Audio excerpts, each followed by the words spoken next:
sometimes the most dangerous places on earth, wear the disguise of ordinary homes. And when a family fleeing one nightmare moves directly into another, the results can shatter lives in ways that leave permanent scars on the soul. In 1986, the Snedeker family of Southington, Connecticut, discovered that not all houses are merely structures of wood and stone, and that some locations carry memories so dark they become doorways to something far worse than death itself. Al and Carmen Snedeker were parents doing what any loving mother and father would do when faced with a child's serious illness. Their son Philip had been diagnosed with cancer and required extensive treatment at a hospital in Connecticut, far from where the family had been living. The commute was impossible, the strain unbearable, and so they made the decision that necessity demanded. They would relocate the entire family of 6 to be near the hospital during Philip's treatment. Money was tight, as it always is when medical bills begin to pile up, and they needed space enough for everyone. When they found a large house in Southington available at a surprisingly affordable rent, it seemed like an answer to prayer.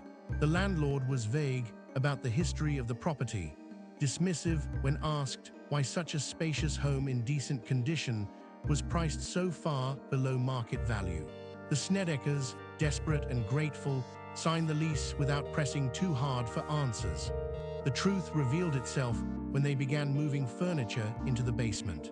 Al and Carmen had decided the lower level would be converted into bedrooms for the older children, giving everyone enough space to breathe during what promised to be a difficult time.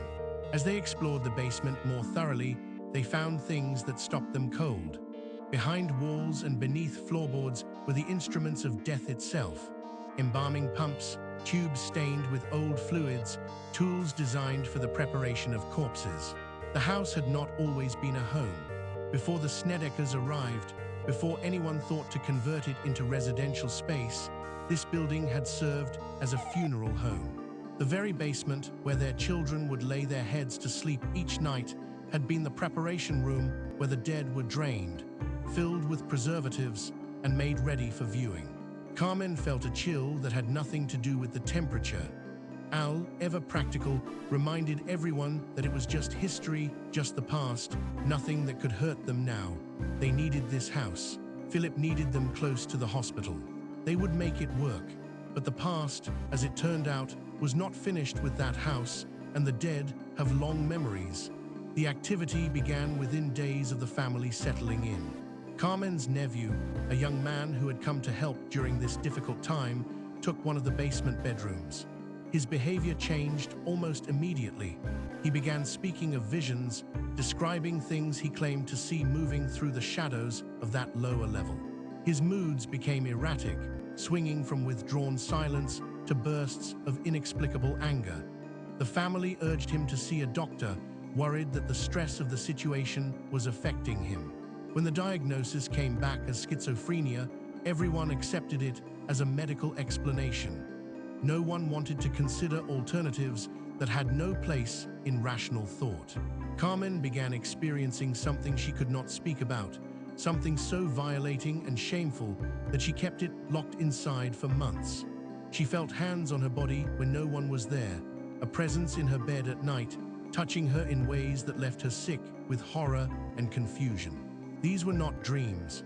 They were assaults, physical and unmistakable, perpetrated by something she could not see but could absolutely feel. She was being violated by an invisible entity, and the attacks were escalating in frequency and aggression. How do you tell your husband that something is climbing into bed with you at night?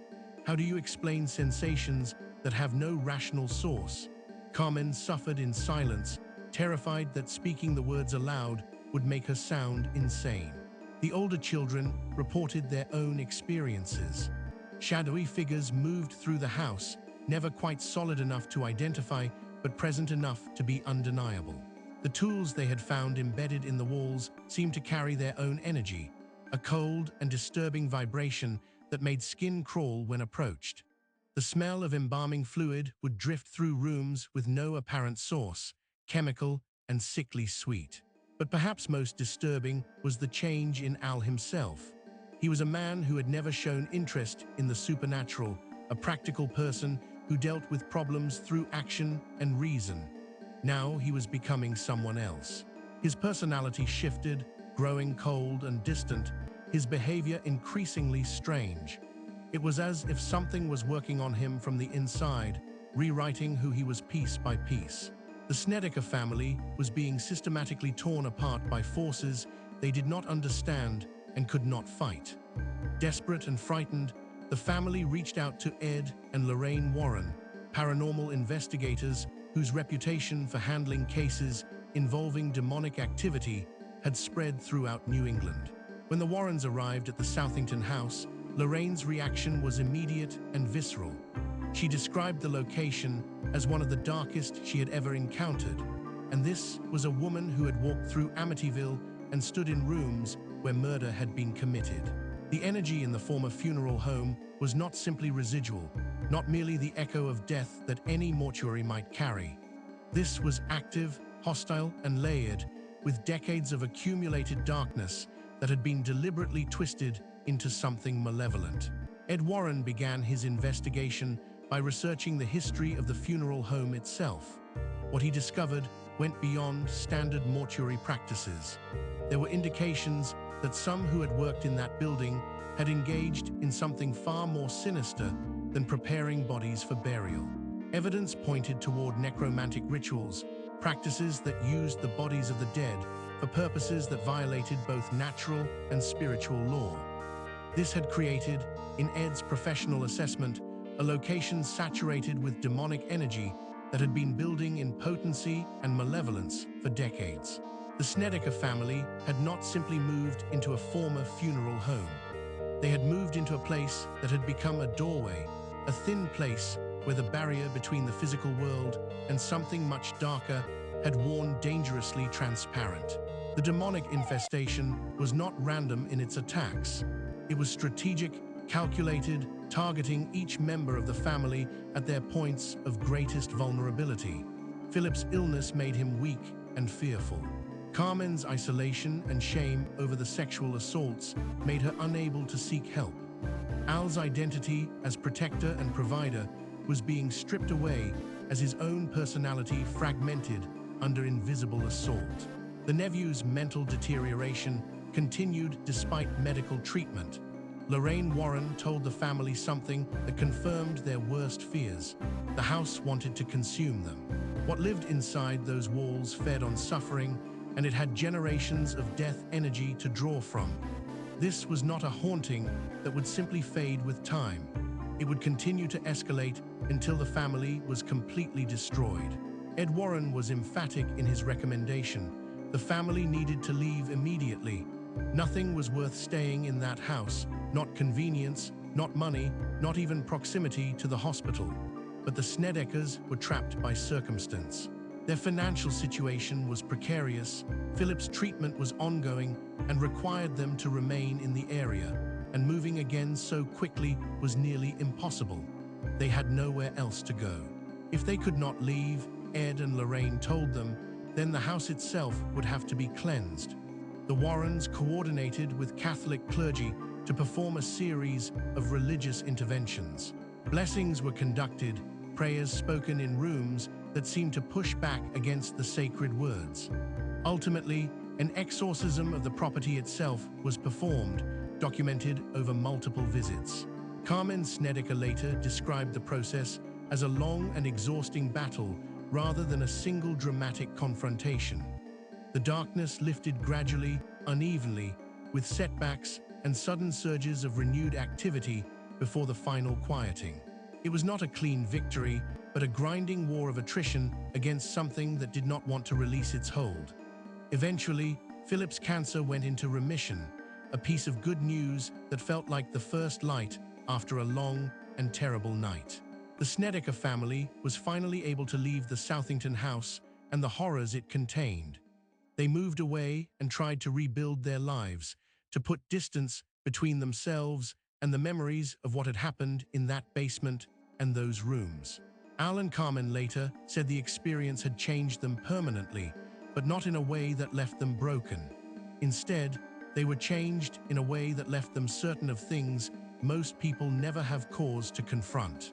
They knew with absolute conviction that evil was real, that it could take root in physical locations, and that it could reach across the barrier between life and death to cause harm.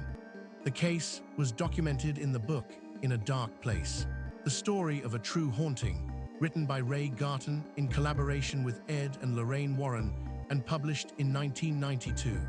It later became the basis for The Haunting in Connecticut, a 2009 film, and its sequel. Carmen Snedeker has spoken publicly about the case in numerous interviews and documentaries, maintaining the truth of what her family experienced. Skeptics have pointed to inconsistencies between the book and later interviews, and author Ray Garton himself expressed reservations about some elements of the account as it was presented. But the Warrens stood by their investigation and their conclusions until their deaths. The former funeral home in Southington was, in their professional opinion, genuinely one of the most demonically active locations they had ever investigated, and the suffering of the Snedeker family was absolutely real. Today, the house still stands in Southington, its history known to those who research such things, its address often sought by those curious about the paranormal. Whether anything still lingers in those rooms is a question only those who enter can answer, and even then, only if they survive with enough sanity intact to speak of what they found. Hashtags.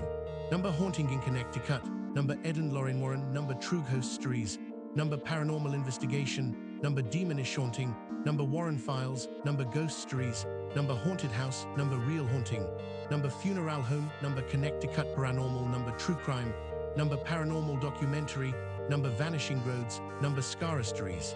This story was created with AI assistance based on documented paranormal case files.